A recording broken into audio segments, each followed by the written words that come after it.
Welcome back to my channel. So we are starting with giant cell fibroma today. It's a benign mesenchymal tumor. It was given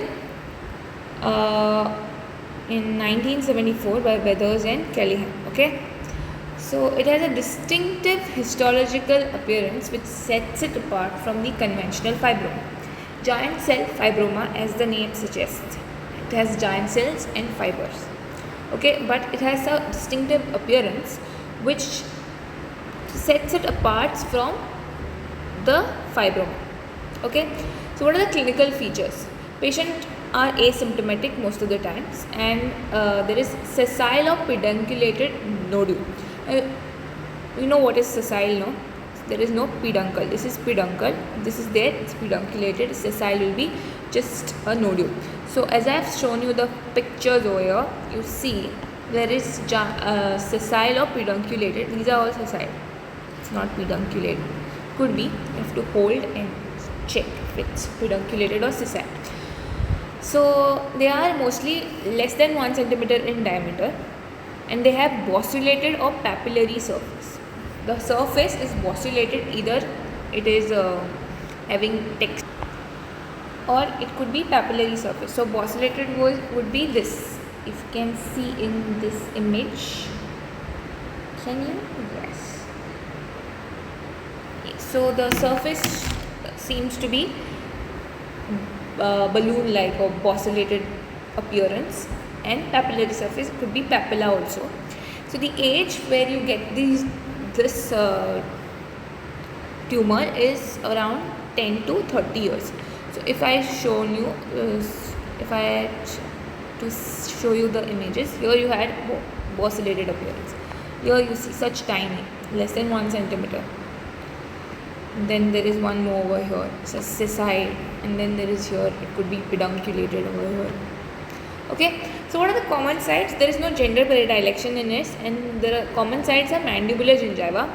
Here, see, retrocuspid area of the mandible, the retrocuspid area of the mandible, and you have the maxillary gingiva, the tongue, and palate. It goes in order. So the mandibular gingiva, the retrocuspid area of the mandible, will be the most prone. What will be the clinical diagnosis? If you see such patients, what else can you think? If you see, so if the appearance of the surface is papillary, you might even think of squamous papilloma, right?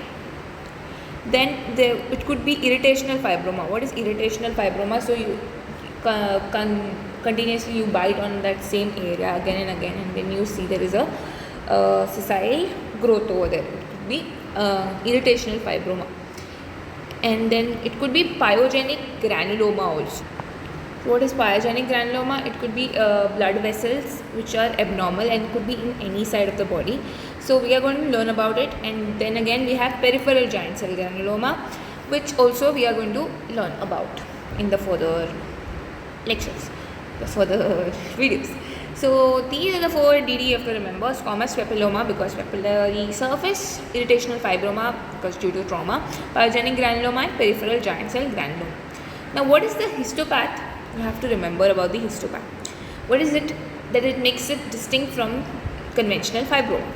There is encapsulated mass of low fibrous connective tissue.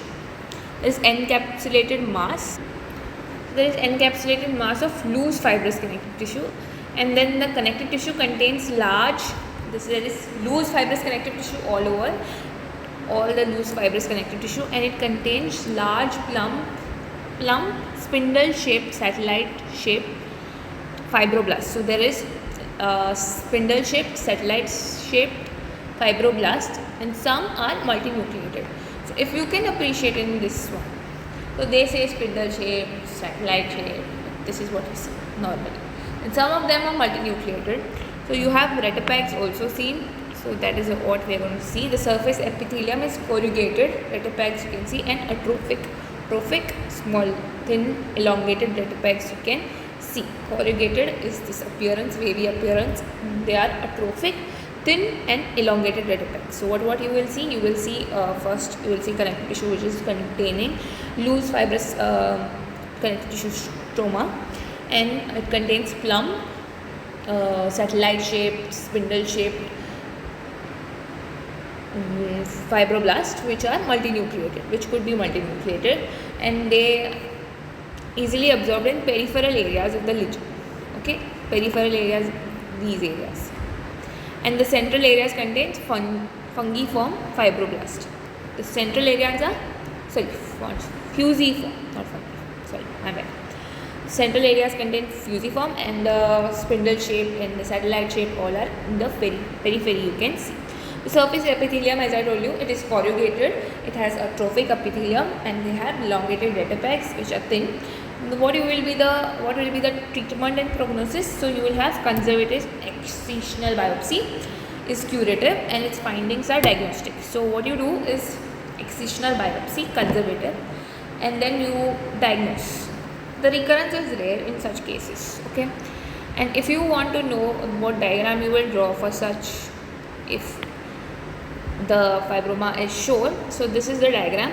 So you have the retipex, elongated retipex, you have stratified squamous parakeratinized epithelium on top, then you have chronic inflammatory cell infiltrate. So you have to draw chronic inflammatory cell, which is the neutrophils, and then you have to, these are not drawn properly, but usually you'll have to draw it like long elongated retipex, and then satellite cells are very the satellite fibroblasts are very small, like this you have to draw, not so big as it is drawn, with a nucleus.